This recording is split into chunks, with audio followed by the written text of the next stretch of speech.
is there much M&A in Dubai?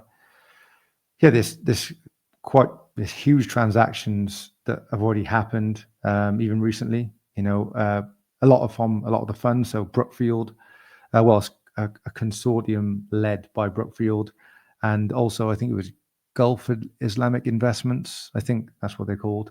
They invested or took a pretty large equity stake or acquired an equity stake in GEMS Education.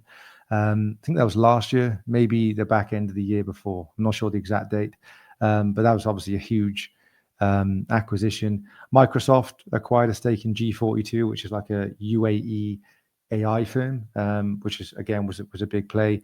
Then you have like on the logistics side, I think it was Talabat. Talabat acquired in InstaShop. I think that's what they're called. Sorry if I get the names wrong, but that was a massive consolidation play in Dubai. If anyone's been to Dubai who's listening, you see the Talabat drivers, InstaShop, Deliveroo. So Talabat. Yeah, it was Talabat acquiring InstaShop. That was a big one.